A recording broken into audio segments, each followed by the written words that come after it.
Okay, well, welcome to today's guest lecture. We have MSA Design from Cincinnati with us. They are the architects in charge of the renovation of the architecture building, and working with them on that project is Studio NYL. We have one person from Studio NYL, Chris O'Hara. Again, we're very grateful that they all took the time to come here today and tell us about their work. We have another lecture in 2 weeks that I just wanted to remind you about, which is Lulu Lindquist from La Studio, I believe, in Columbus, Ohio. So in 2 weeks, please join us for that. So introducing our guests today, we have, this is alphabetical by first name, Amy Benetti is a principal at MSA Design. She graduated with a Bachelor's of Architecture from Ball State University in 2005. And Rose did one other job, I believe, in her time since then, but has risen to the position of principal. She left and came back. Bill Baker is right there. That's the thing. Managing partner, vice president. He graduated with honors from Ball State University, College of Architecture and Planning with a Bachelor of Architecture in 1995. Tanner Moat, project designer, also graduated from Ball State University. He graduated in 2022. And Tricia Gargari is a graduate of Notre Dame, 2009. They have many other accolades. I just tried to distill it down to who they are, where they're from. And finally, Chris O'Hara, Studio NYL. He actually also graduated from Notre Dame, 95. He is a professional engineer in structural engineering. So he was instrumental in the design of this current project. So welcome. Thank you for coming. Hi, Cap. How are you guys? It's always good to be back, and I might have been in someone's first ever studio when she arrived at Ball State a long time ago, so it's always good to be back, and you're under great leadership here. We're going to talk about a couple things, talk about our firms at a high level, some project highlights, and also focus in on the project we have here at CAP. And so before we get started, and our amazing team does a lot of work on that project, I want you in your head to think about $21 million, because $21 million is what we have to deploy in the building to do the renovations you see. And I think it's important for all of you as you become architects, construction managers, landscape architects, planners, all of you here, interior designers, budget as you leave this building and move into the world of jobs and construction and life. Budget is something you will always have to embrace, wrestle. Sometimes you fight it, sometimes you love it. But I think our team has done a really good job of taking a building that needs a lot of work. Who thinks this building doesn't need any work? Okay, good. You guys are learning well, except for Tanner. But how do we take that money and prioritize it in areas that number one, take care of some of the most pressing needs, but also part of our practice as a firm is always look for future expansion and future opportunities. So consider this work, we like to say, is phase one of the CAP improvements of many more phases to come. So who we are as a firm, MSA Design. We're in Cincinnati, Ohio. We have an office in Columbus. We have an Atlanta office, Joe Schmidt from our office here. He is in town for the football game with me tomorrow night, but he is a class of, what year? What? 2008. He's an associate principal in the firm. But we are exceptional people designing inspire experiences that have an enduring impact. And so that's a core culture of our firm, regardless of the kind of project, regardless of the client, regardless of the type. This is our core mission and vision as a firm. This is a project we've done at Xavier University with Chris O'Hara and his team. And we focus on our exceptional people. We are 73 full-time staff, as I said, where we're located. We are an architecture, interior design, preservation, and graphic design firm. Bear with me, it's been a long couple days. We also have, you've probably seen some of our work in the hallway, we have a special niche, primarily in institutional work, civic, education, but in sports. We're actually one of the top 10% of the sports architecture firms in the country, not by intention, just by accident, and we love doing that kind of work. In addition to our work at CAP, we're also working on the Championship Performance Center here on campus, which is in design, and you'll see some pictures soon. We're multidisciplinary, as I said before, and what you'll notice is we have no signature style. Some architects, some interior designers have kind of a style or a shtick, as I like to call it. For us, the style comes from the client, the project, and the location. So across all of our disciplines, whether it's an elementary school renovation in Amy's community in the middle, whether it's a new building at Xavier University that's more traditional, some of our preservation work, which is on the left, is a chapel that was from a millionaire donor's home. They were tearing it down, and he gave the chapel to the university. So we moved it 12 miles from their estate to the core of campus, or whether it's branding and interior design, across the board. These are the core that we have in the firm, and then we hire amazing structural engineers and facade consultants like Chris O'Hara and his team out of Colorado, who we found through a mutual friend to do the great work for us. In our market expertise, as I talked about before, a lot of education, K-12, higher ed, which Amy is involved heavily in, as well as Tricia. We have sports work, we have corporate work. We have one of the projects on the top was a public park that we did a huge tower for. And also we do a lot of renovation and addition project. Up here to the right is a church renovation. In addition, that was a 1960s building we did a new facade on. Bear with me here. Studio NYL. All right, so that looks like it's on. So Studio NYL derives from, I'm from New York, my partner's from London, and we have an office in neither place because it would be too easy that way. We actually started the firm as a structural engineering firm in Colorado because we moved there for lifestyle, and the idea was we're going to bring our experiences from around the world, me growing up in New York, working, him starting his career in London, and just bringing that world-class design to Colorado. That was the logic. We actually do more work out of Colorado now with great people like MSA, and we're spoiled rotten. I've kind of mentioned that we do structural engineering, and that's how we started, but since then we've also evolved into what we call the skins group. And now we actually have more architects on staff than engineers. We have building scientists, fabrication experts, computational designers, you name it, and I'll show a little bit on why in a moment. But we only focus on what we call aspirational architecture. And of course, the front page of the brochure gets the pretty pictures, but aspirational architecture isn't just about the pretty pictures. It's about saving a building in this case, but also one of our best projects, our best design projects, is actually designing net zero energy homes on Pine Ridge Reservation, which is literally the poorest county in the entire United States. And we did that for the cost of a double wide. So it's either a FEMA trailer or a net zero energy home. You get kind of pick. And the idea is good design can make everything better in my mind. And that's the way we're focused. We're, as a firm, kind of designed to be the extension of the technical team of the architects we work with, like MSA. We're the enablers, we're the bad influence, we're the people who just are constantly giving them the what ifs and the ideas based on their visions. And my job is to make it happen. One of our lines that we use a lot is renderings don't count. In other words, when they have a vision, if I can't figure out a way to make it buildable on budget, $21 million by the way, then we failed. So that's kind of the goal. And to do it the way I think it needs to be done, that top line is when we started the firm as structural engineers, what we had to be. And you see right after knowing how to do structures is love of architecture. Everybody in our office, that's the alignment culturally. And then everything else kind of works itself out. And we started adding all these different skills where we work with a kit of parts mentality.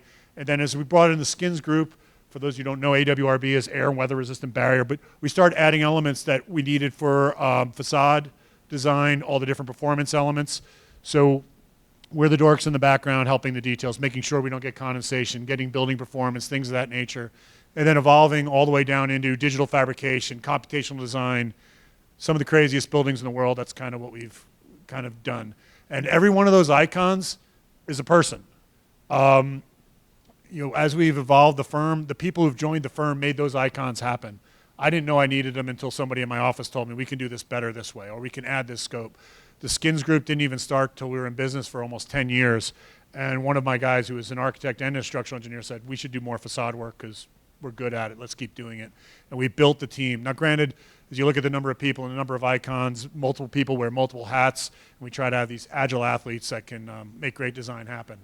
So as we start getting into the projects, one of the ones we've gotten to collaborate on, it was a design competition at University of Cincinnati, Calhoun and Siddall Hall, that are on the edge of campus. As you look at University of Cincinnati, it descends rapidly downhill as you go towards the stadium.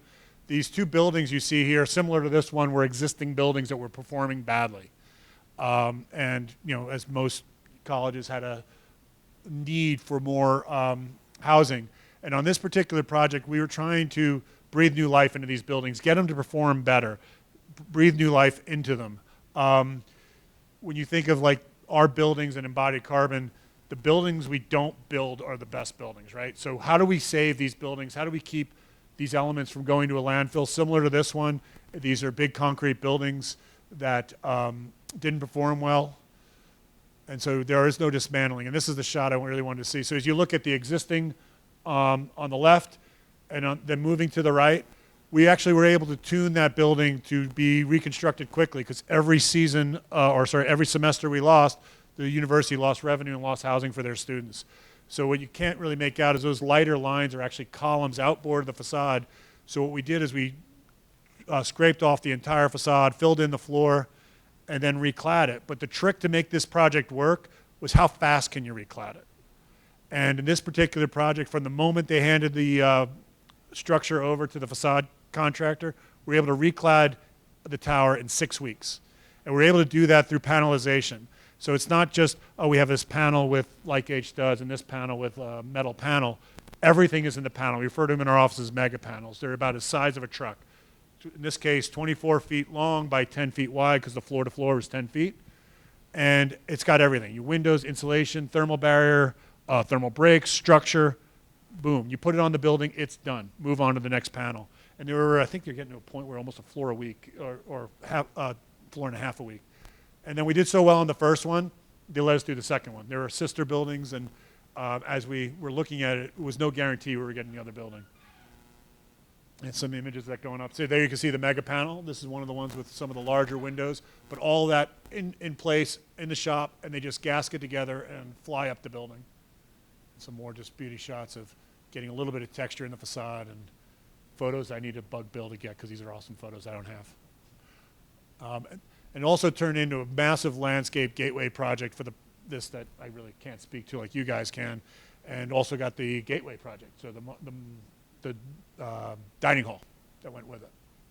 And then there's the shot of it from the adjacent buildings.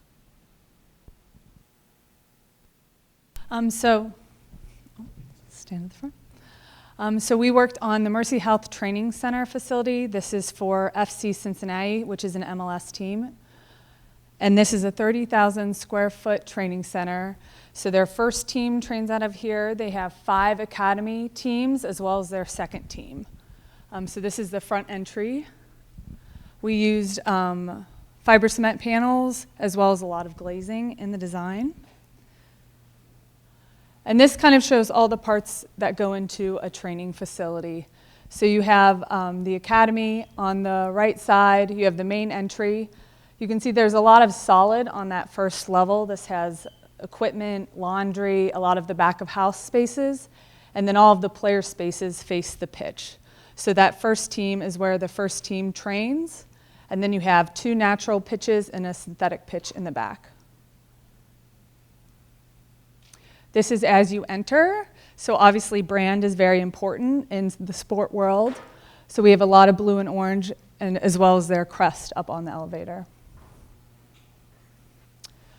As I mentioned, graphics is a big part of this. And it can be very dynamic since this is a sport environment. So as you go down, there's a long corridor, and as you go down one direction, it looks differently than you go the other way. And then here's a lot of their sayings. And with sport architecture, we're always designing for the ultimate athlete. So we need to keep in mind the physical as well as the mental. So the program elements are, there's a training center, there's sports performance, there's also recovery, athletic training, there's a sports psychology room. So we need to make sure we're keeping all those in mind as we design this space. Here's an image of the locker room. So obviously you don't want a lot of visibility in the locker room, but we did want some natural light, so we have windows up above the lockers. This is an image of the back of the building. This is looking into the sports performance center, so they can actually raise those glass garage doors to work out on the turf outside that also has a cover. And we used a lot of dynamic shapes in the canopies. And this is an image of the Sports Performance Center looking inside, and then the garage doors on the right side of the building. And it's not just about training, but they also have a whole technical staff, and they need media and hospitality areas. So down below is a fireplace and then an outdoor deck that you can host parties as well as watch the practice from the pitch. And it's a continued client for us, and we continue to do lots of projects with FC. Another project we just wrapped up, we do a lot of work on campuses, and as architects who work on collegiate campuses, there is a stereotype that architects just love a building and the building is itself. But when you're on a college campus, you have context, you have pedestrian flow, you have vehicular flow. So this was a pretty transformational project that we were awarded in the heart of the pandemic, so it was very strategic from a revenue perspective, which was, many of you know that it was a very hard time for architects and designers. But it's at Center College, which is in Danville, Kentucky. And you say, where the heck is Danville, Kentucky? It's right in the middle of Kentucky, south of Lexington. A very affluent college. They have a massive endowment, 1,400 students. The heart of their campus, their main building served as a Civil War hospital for the Union and the Confederacy back and forth. They were right basically on the front lines of the Civil War. Their main building dates to 1805. So it's a very traditional, old school, Georgian-inspired campus. And in fact, in the previous 30 years, they had taken all their 1960s strategic additions and clad them all so it had this Federalist Georgian style. So there's a massive old campus in this beautiful old small town in central Kentucky. There's a lot of horse farms nearby, there's a lot of tobacco, there's a lot of bourbon, so it's a very prosperous small town within about a half hour of Lexington. And so the core of the campus is this beautiful antebellum, traditional, collegiate campus. And then the south side of campus was a bunch of existing athletic facilities that were essentially just gray barns, very simplistic, very low cost, low budget. And so we had the task of, in the center campus, rebuilding a stadium that was built in celebration of, they were the 1921 national football champions, and they beat Harvard 6-0 in a national, basically a sports scandal to win the entire national championship. So they built a stadium to honor that had been falling apart. So we redid a stadium, and then the core of the project was a field house, indoor track, a natatorium, some workout facilities, a new baseball facility, and a multipurpose stadium. But I talk about campus, so the idea was to develop this. When it was built, before we built it, this is the plan, it was a bunch of ramshackle athletic facilities. There was a baseball field, some parking lots, a rundown stadium, and then to get from the campus to the athletic facilities, you walk down a muddy dirt path through between all these athletic fields to get there. So the desire was to take this north quad and do some sort of a spine element to leverage this new investment and make it a transfer of campus, a pedestrian way. So those of you in planning and urban planning, it was a really intentional exercise to take an athletics investment and make it a campus outdoor space. And in the middle of the project, when we were doing concept design, this shaded area, the main donor, the total project cost was $82 million. And the main donor, who gave $25 million silently, saw renderings where we had this existing parking lot in place, and he was like, oh dear God, we can't do my new building with this awful parking lot in front of him. And the CFO called and said, so how much does a clock tower and a plaza cost? And we literally spitballed. We said, $4 or $5 million. So he made a phone call and got $5 million. And so you'll see a very traditional clock tower based upon the donor's preferences, but we use that traditional architectural element to serve as kind of a southern landmark of the traditional part of campus and transition with more modern buildings to this utilitarian area to the south. And as we did the planning and programming, these were some of the core essence of the building and the goals of the project team from the college. They wanted to focus on leadership development, wellness, athletic excellence, connection to their community, and then sustainability. This is on track to be LEED Gold. Fortunately, we sat on an underground river, so the whole thing is done with geothermal. So it's the only 50-meter pool in the country that's totally heated and cooled off geothermal. It is a 6-year payback. They paid about $2 million premium, but it was so good with our engineers. Our MEP engineers were really great, so was our facade skins consultant. That it was a 6-year payback on a $2 million premium. And they also have solar on the roof as an exhibit by a donor. And so it's a really fantastic example of practical sustainability. And so you can see as we went through the planning and programming process, we look back to these areas and said, how does the building and the complex answer some of those priorities? And this was just one of the exercises and one of the processes we went through in the planning and design process. And so you can see this is what they call Champions Hall, which is a transitional building, the field house element. To the right's an auditorium and a workout facility, and the field house is beyond. This is an area we used more of a modern architecture, using materials, using forms in shapes that were more contemporary but referred back to the traditional part of campus. And you can see the traditional part of campus is up here. These are some of the 1960s buildings they'd wrapped with this Georgian facade in the last 30 years, but used this promenade complex. We did a field house that was more utilitarian and cost effective, but referred back to the athletic areas, and then used the stadium as this transitional element.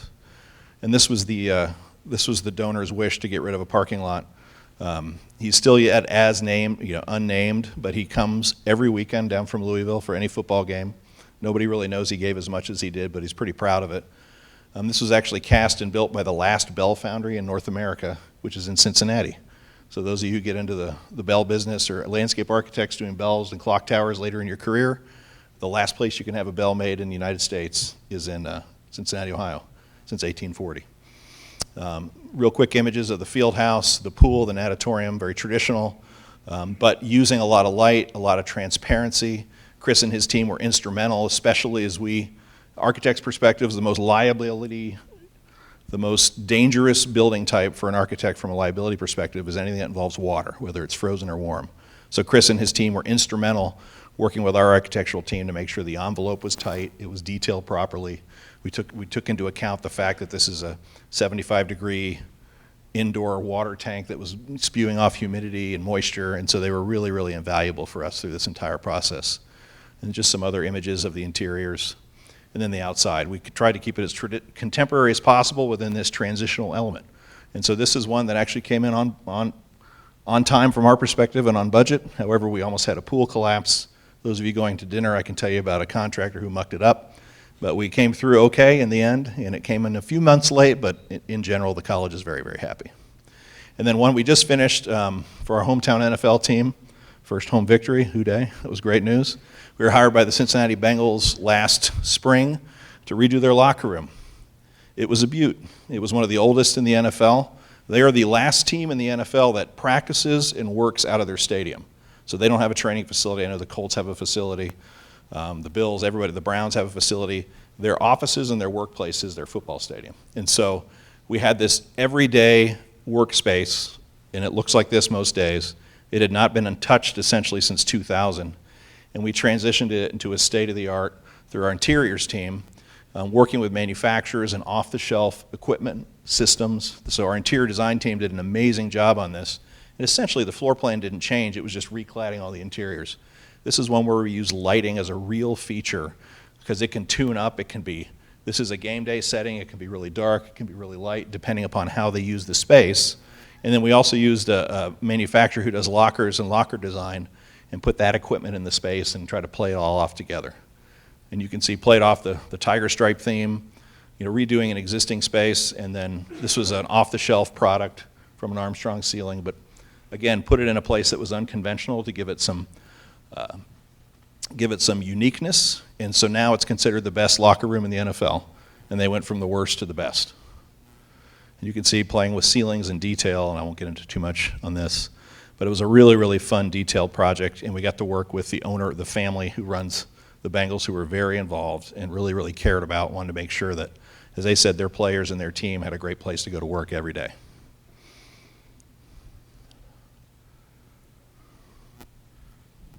Okay, now we've touched on a lot of sports and higher ed. We also do, a big market for us is K through 12, so kindergarten through 12th grade. And that's one of the areas I focus on. I really enjoy it because we engage with the people. It's quite a process. A lot of times we engage with little guys and then high schoolers and the teachers, the community. So we are fortunate, I think this was another one that we received during COVID, the actual implementation of it. But we've been working with Indian Hill, and those of you that maybe are familiar at all with Ohio, it is a a very affluent rural community. Rural in the sense that they don't have sidewalks, they protect their bridle trails. It's just a very interesting dynamic there in the village. So it presented some unique challenges, but through a very extensive, I'd say 5 to 7 year probably process with them. Bill was on the team and Tricia, where we did facilities assessments, we did engagements. The story here is that you stay on with your clients. You always look at somebody as a partnership because you don't know what's next. And so we did all that work, kind of sat, and then during COVID, 2020, they were looking to actually implement. They had a tax levy, they went on the ballot and won, and so they wanted to address every building in their district. So with that, it was a smaller community. I'd say average class size is about 150 to 200 students. So they had a primary and elementary, a middle school, and a high school. So we engaged with our whole team. So as part of this, storytelling was very big, and we worked with the graphic design team and the interiors right out of the gate to help frame a story and icons and kind of a method behind how we implemented these projects so that it could be translated from a primary school. So that's the entry, that families are entering this district for the first time. This is the first building they're seeing, bringing in their preschooler, all the way through, looking at the high school and then, what's after high school. So this one's highlighting, we worked out of that project. It was renovations, small additions, but their middle school, we walked in there one day and they had a space that the ceiling was raining. It was just wet. So that the middle school was demolished as part of this project and was the main focus. So they had a new middle school and they really wanted to, they let the design team have some liberties with all the asks of the community. They focused on STEM. So they have engineering areas, they have a lot of technology, they have focused community zones, kind of looking at how to collaborate and not have that traditional classroom setting anymore. So everything was kind of, there's hubs and there's the parks and neighborhoods, and so that was for each grade level. And Indian Hill, back to that kind of rural community, it was very much of kind of the brick and traditional architecture. So the front of the buildings had to follow that sort of language. But when you get to the back of the building, that's where we looked at, they have a lot of acreage and a lot of beautiful land, rolling kind of hillsides. So we looked at the back of the buildings are kind of the backyard, and that's where you have porches. And so part of each of these learning communities and each of these grade levels are these outdoor decks, and that's kind of that park gathering space. So they now have, can't really see it, but up on that upper deck, they have red chairs, and they do breakout sessions. Again, coming from COVID, they went out there, their school colors are red. They bought a bunch of those red Adirondack chairs and threw them outside. They loved it, so they wanted to incorporate that into these new buildings. So that's where kind of all these outdoor learning spaces came from. Let's see here. Sorry, guys. This is also in here just to kind of show you the integration of graphic designs. So this project integrated a lot of, we had a wonderful mural artist, we had a lot of vinyl decals that also tried to further enforce their brands and also the story that these buildings wanted to tell. These are just some of those open gathering spaces. And in this area, they kind of treated each grade level kind of pod with a different color scheme. And these are those breakout areas that, looking at, we studied the needs of a kindergartner versus the needs of a 7th grader versus a 12th grader. The difference there is kind of in their level of independence. So more and more open spaces and freedom as the students moved up in their time there at the school. So this is in the middle school. Of course, the open gathering spaces in the primary and elementary schools were a little bit smaller because there wasn't as much independence at that age. Sorry, guys. Big files here. Well, let's keep on.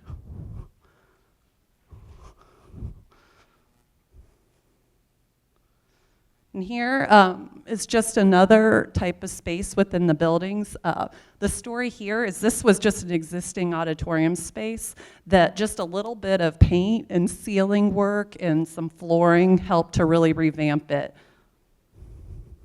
Here, I put this one in because I think the sliding the ladder at the library was a pretty cool feature. They wanted to, a lot of schools, and probably as you've done research, it's more of like an innovation hub, media center. You're not seeing a lot of stacks, but they wanted to maintain some level of books in the space. So this is a much smaller space, but at the front of the school. And the ladder's a pretty cool feature. And as I'm sure you've seen in a lot of projects in your research, you want to have kind of these social gathering spaces. So this was their central hub. I will say this changed. This was a much larger, going back to Bill's comment about budget. This started as a much more grand stair, and it was scaled back. And here is kind of a hybrid. You've got a stair, plus you've got some of that wood seating area there. That was a compromise, but it has been used. I've gone to events there. It's been open, I think about a year and a half. And there are so many big public events that they do in this space now across the district. And this is in their middle school. So it just goes to show, yes, it's unfortunate. Sometimes you have to scale things back, but I think for them, this worked out better in the end. So now, let's talk about your building. So, real quick, we tried to make this interactive, but we didn't want to get too crazy. So when you see this picture, and we did this when we started this project with faculty and leadership here, we asked everyone, what do you think of when you see this? Like, what are some words? You can shout them out that you think of when you see the front of your building. I know. Honestly, the photo, when you're seeing it every day and it's up close, you don't necessarily notice some of this, but when you look at the photos, it does stand out. So that's what we started with back about a year and a half ago. So let's talk about this a little bit. So the team and the approach to this project that we are working on here and why we're all up here. We wanted to set this up a little bit. So Ball State went in and hired 2 folks. So they hired a design team, which is the MSA Studio NYL. We have HEPE, they're mechanical, electrical, and plumbing engineers. We have Etica for civil design. There's a little bit of civil on this project. We have Noresco for some sustainability consulting. We have JS Held to help with some cost estimating, and then we have Design 27. So they're looking at the technology and some acoustics. So they are hired they're working with our team here, and we're working for Ball State. And then the other piece of this is the construction manager, and that group is the Wilhelm construction team. So pretty soon you'll start seeing some folks out here, probably with hard hats or black ones with W's, but that's your construction managers for the project. So their role is they've been integral with us all, but they're kind of looking at it from the estimating, the construction feasibility. We'll talk about things and they'll say, well, is that really could we do it, but maybe we do it this way, because there may be a more efficient way to do it or a way that might cost a little less. So they've been helping us through this design process. So just to articulate this, I guess it started back, it's been a while, since the summer of 2023. We started with the programming and concept design phase. So that's all that kind of pretty picture work, and the team here is going to get into some of the ideation and some of the work we did there. And then the next step is more of the schematic design. So that's when you get a concept and you're starting to document it a little bit more, but you're also balancing the design and the constructability with the budget. And the next phase is the design development, and then the construction documents, and then the construction phase. So just to kind of put a whole timeline, because I don't know if you can see it all, that was summer of 2023, and now here we are into November of 24. So we're getting ready to, in the next 6 to 9 months or so, start the construction. So it's a lengthy process for this, but there are a lot of steps along the way, and the team's going to share some of the imagery through that. Do you want me to click for you? Sure. So we have the whole design team that we're going to be working with, our construction partners and our client. And in that first design workshop that we have, we always want to understand what our goals and priorities are. So we ask each team member, you know, what would make this project a success for you? Wilhelm will have different things that are on their list than the client, than the design team. So we want to make sure that everybody is heard on what we want this project to be. And so this is what we came up with as far as goals and priorities. So we have community, sustainability, branded identity, innovative, and constructability. And so you can kind of see how we broke each one of those out as we were thinking about this design and this building. We've heard it before, there was a limited budget with this. And so having these goals up front and everybody have buy-in from the design team and the construction partners, this really helps us make informed decisions. So when we're all talking about this change, should it be this, should it be this, we can always pull back up these goals and ask ourselves and be honest with ourselves if it is meeting these different goals to make sure that we're on track. And you've kind of seen in different project highlights that that is a process that we do a lot throughout a project. And so once we have those goals that we have set, we get into ideation, which is the fun part. And so here are a couple different sketches of how we were looking at this facade. From that existing photo, one of the things that we thought is it's broken up in so many different parts and pieces. You have the atrium, which has the clear glass over the stair. It reads a little bit differently. Throw in the mechanical panels, and then the whole system is fogged up because it's not as successful from a thermal standpoint. So we wanted to kind of see how we could split up the facade or make it more continuous. And so these are some different ideas that we came up with.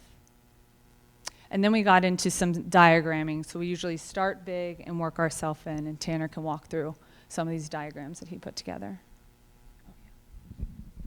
So as you may know, once we got the parameters for the project, we, as you might think, it would start at the college itself, but it really started at a broader sense of the whole campus, because whatever we did on campus really affected the whole thing. So looking at the master plan and seeing what the university has in mind for their future and seeing what our project may or may not impact. So once we understood what the university's plans were and what they wanted to do in the future, we can implement what we were going to do with the parameters, working with Ball State and CAP itself, really understanding how the building works, the flow, the surrounding context, where all you really interact, and really getting a sense of the building and its surroundings to really get to move on to what the actual project was. So when you look at the massings, you can see that we kind of looked at different ideas, maybe working with the facade, seeing how we can really work with that, and we could see what it would look like if we did massings right off of it to really improve what the spaces could be. And so once we get an idea of the different ideas that could go with the project itself, we can move forward with solar studies. And coming from Ball State as a recent grad, using some of the programs that you use here really helped me in understanding how some of the solar studies could be implemented and different iterations could be useful. So by a raise of hands, really simple, can we see who enjoys physical models? Anybody? Awesome. I really like that. So as you may know, physical models are probably part of your assignment and you do them as you have to. But for us, as what I like about MSA is that we still do physical models. So we use them as study models rather than finished models, because the idea of physical models really help implement different perspectives, helps the clients figure out what it could look like with context away from just an image. So as you can see, we went through multiple iterations between the existing, what would it look like if we just brought out in front of the atrium or brought out the whole thing. Just different ideas to look at, and it really helped bring in a sense what it could be. And then the other tool that we use is rendering. So we have a 3D visualization team that can put together renderings for us so that we can see what it would look like in real life. And so you can see at the top how we pushed and pulled different volumes to see what if we pulled it out 4 bays, what if we pulled it out the whole length, what if we pulled out the series side. And this is where having that construction partner to bounce these ideas off quickly in the SD phase was really helpful. We could see, oh, that's going to cost too much. What about this side? You already have this outdoor deck here. Can we just build on top of that? Well, you would need to really drill into each of those classrooms on the lower level for foundations. So we can kind of quickly go through these ideas and have those conversations with them, which was really beneficial to get to what this project actually can be with the budget. Program-wise, inside, we are enhancing restrooms, adding universal restrooms. This front image is a lot cleaner than what you have now. That stair-step trom wall will be taken out, so you'll be able to have a lot better visibility out of the building. And then you can see lighting that we are adding underneath the structure. And then on the left side of the page is the first floor studios that will be added. And then we have on the second floor 2 new studios and a renovated historic preservation lab. So the program inside, the main focus is the facade and mechanical systems, but we did gain some program space throughout the process. And so this is what the plan is for the exterior now. And Chris will talk about how much we had to engineer this system and really get it functioning and working well. One idea behind it is, again, to make it look like one facade. We have the verticals extending all the way up to make that one look like one volume. The areas on the right could be future solar panel areas. And then we have fins attached to the large expanses of curtain wall. Now hand it off to Chris. And one of the things you saw in all the sketches and some of the images of the models is all of them went through multiple iterations. Some of those additions, you'd be shocked at how close we got on cost. There's a couple of them where I was just like, can we shave a few more dollars? Because of the difference of the cost of, say, a vertical glass wall versus a sloped glass wall. And how do we work with the constructability? How do we tune the cantilevers to balance it so we're not putting that much load on the existing structure and therefore don't need to reinforce the existing structure? So some of those battles we lost, but the existing double skin system isn't really working. It leaks in many, many different ways while still not letting you see out too well, mainly because of the geometry and the lack of computational fluid dynamics that were available at the time. So as a result, all these different bits you see highlighted here, we're going to demo those out, and we're going to reuse the structure. And that's most of the structural work on the project as a conventional structural engineer would look at it. So what we started looking at is, okay, we're going to save the trusses. We're going to reuse the trusses because why throw out a perfectly good structure if we have to maintain it? But we want to look at the envelope now. And we're always, whenever we talk envelope, it's not just about what does it look like, even though I showed you a lot of pretty pictures earlier.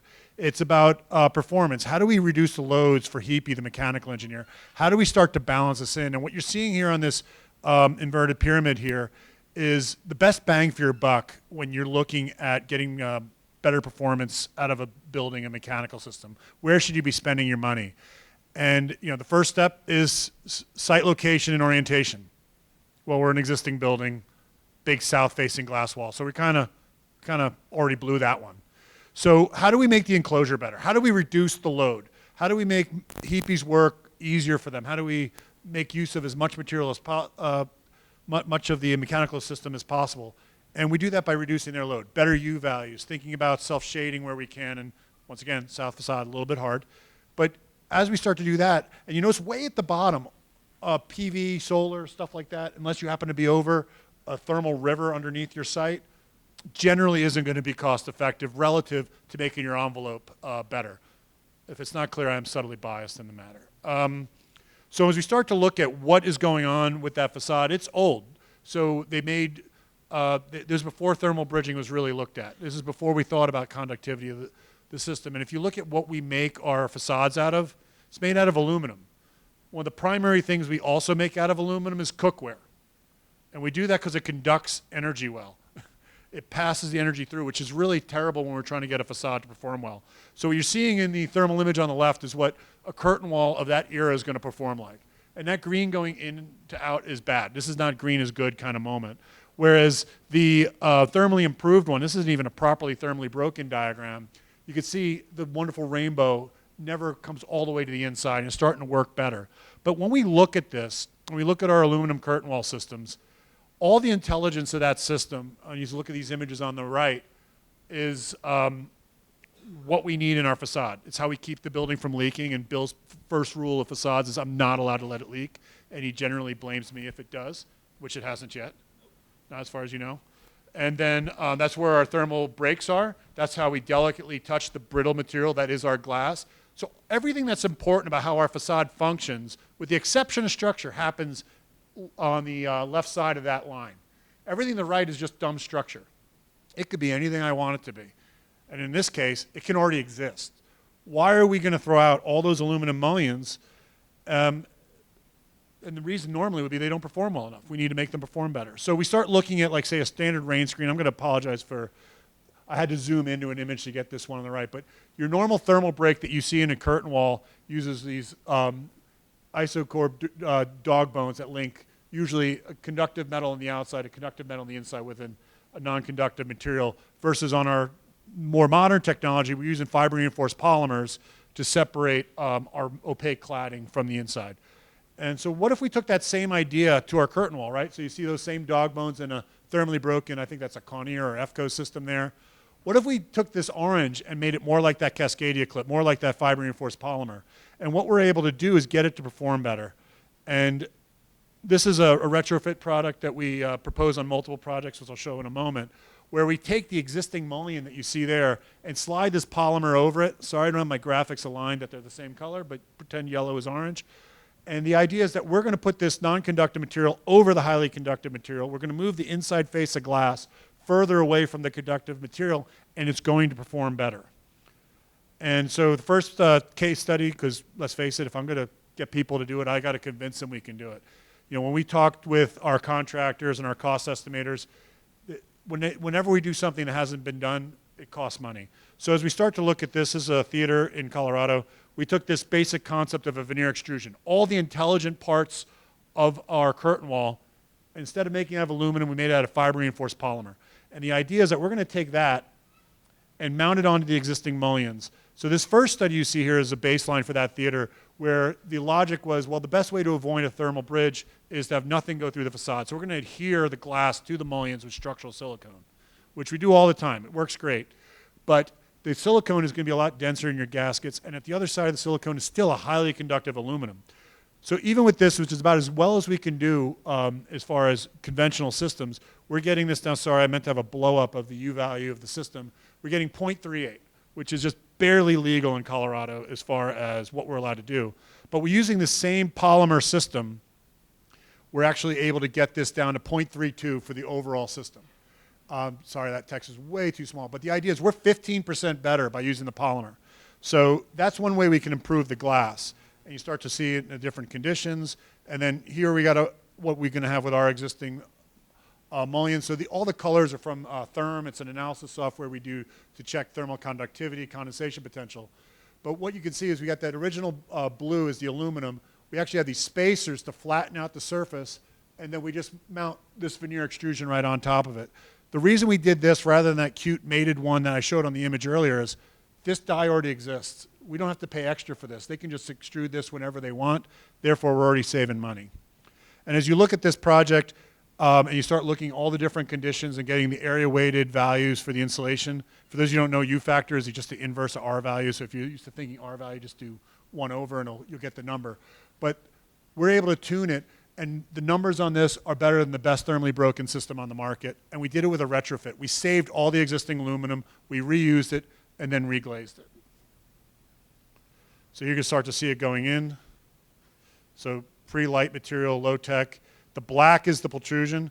This original one was actually made of a soy-based polymer, which sounded really cool, except the newer one is actually a lower EPD, like as far as greenhouse gas emissions and that. Saving all that material. The challenge of it is getting an engineer crazy enough to stamp the existing aluminum, but what we were able to do is take a sliver of this, which we're going to do on this building once we start demo. We're going to take a sliver of the mullions, scan them, check all their engineering properties to verify the calculations we did from our rough measurements that we've already done. And here you can see the building done. We added some LEDs so you can see Simba there if you look really close. The other project we did this with, and this is important, is this Darth Vader looking building at Western Carolina University. And this is their basketball stadium. And to say this leaked in every way imaginable is kind of an understatement. So it leaks air, water, thermal, you name it. And as you can kind of see with the light coming through vaguely, there's not that much vision glass. Most of this is spandrel glass, which, and here's a more up-to-date version of it. So this is the vision that the architect had for it. Not necessarily a showy thing, but the idea is that we're going to just do this on the lowest budget possible. And we won the competition to do this project by using the idea that we're going to take all this spandrel system and we're going to make it function more like a rain screen. So when you start looking at the thermal lines of this, in a normal spandrel condition, you see that red line representing our thermal line. If you ever did the pen test in your, I don't know if you guys do, well, like a comp studio, you do the pen test, you follow your air, water, and thermal lines all the way around the building. If you pick your pen up, you have a thermal break or an air leakage or a water leakage. So in this one, as you come through into that spandrel, you see those blue arrows, that's where we're leaking energy through the highly conductive aluminum. Whereas we push all the insulation on the outboard side like an opaque rain screen, we don't get that. So how do we turn these existing mullions into a rain screen? And so we, once again, saving the mullions, simple, dumb hat channel going across, and then we build the rest out like a normal rain screen. And voila, we were able to pull it off. This ended up costing 25% lower than all the other bids on the project, just by reusing the existing mullions, eliminating the demolition, eliminating the need for new material, and then of course, my LCAs look really good when I do the carbon budget on the project. So as we bring this to our project, we took the same idea, but we rotated a few degrees. So we're no longer vertical. We've got laminated glass on the underside because all overhead glazing is going to have lamination in case of any accidental breakage or things of that nature so it won't fall on people below. But it's the same basic gist. You see the polymer over it, the existing mullion, and then we even add a little condensation gutter to it just in case there is some accidental condensation on the absolute worst day and it doesn't drip on you like it probably does now. And then as we get to the opaque zones, same basic idea. This is, for lack of a better term, a plan detail. It's cutting across the slope. But that hat channel is running left to right, anchoring right into our mullions, and then boom, all outboard insulation, and then a simple metal cladding over that.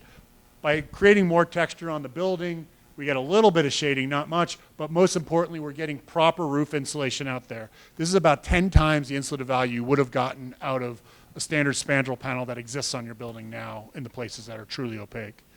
And then here you can start to see it in sections. We transition from an opaque roof assembly down to a vision glazing below it. You start to see the hat channel in section. And I'm 5 minutes over. In case you're wondering about those icons, these are the icons we used on this project. So when you look at the team, all these different tasks were needed. The thermal breaks, the thermal analyses, of course, thinking about embodied carbon, the visualization, some of those graphics and renders to show that we're not crazy. And then here we are. Yeah, and I think one of the goals I forgot to mention at the beginning, the biggest thing we heard was we want this building not to leak. So that's what was Chris's biggest challenge from day one from Leaking this design. anyway, air, Yes. water, or thermal. Yep. They all count. Yep. For frame of reference, everybody, I mentioned $21 million. The mechanical systems are approximately $14 million.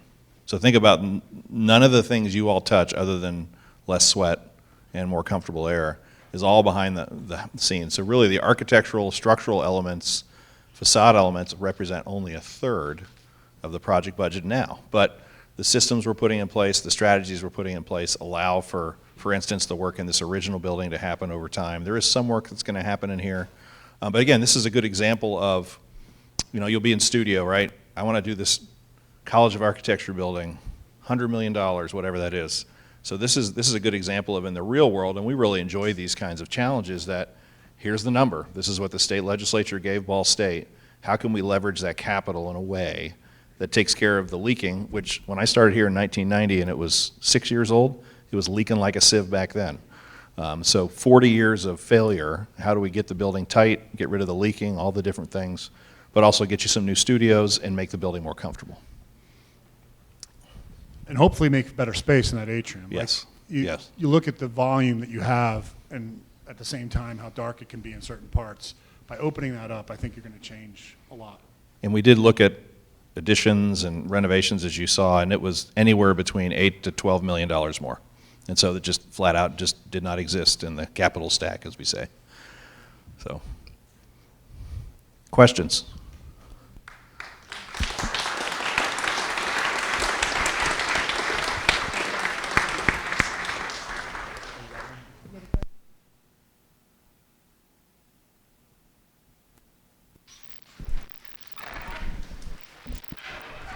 When coming up with this redesign, did you do any like community engagement with the faculty and students here to take input? Yeah, good question. Yes, there was several committee groups that we received information from, and faculty members brought information they gathered from their students. So we took in all the feedback. Again, it all had to be referenced back to those kind of guiding principles and goals and balanced out. And some of those, the feedback we received are on the list that, okay, maybe we can't tackle it now, but what can we do now that will enable or make it easier to achieve some of those in the long run as funding becomes available?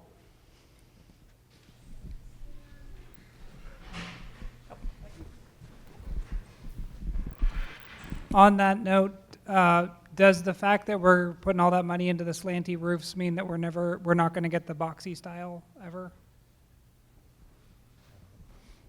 I would say that, at least at this point in time, the idea is that should the building ever expand, the area to the east or the series wing would be a logical place that it could expand. We actually looked at expansion there, but to do that, we would have had to tear down the entire lower level, the lower classrooms, because it was never structurally built to accommodate above. And so I think at this point in time, the discussion was fix it for now. If it does expand, it could expand to the east, but that would be probably another capital request from the state. But yeah, the idea was to set that up so it could be the area of natural expansion should that ever occur. Other questions? They'll be around right after this if you have anything you want to come up to them and speak directly to. But thank you again for a terrific overview. Thanks for coming, guys.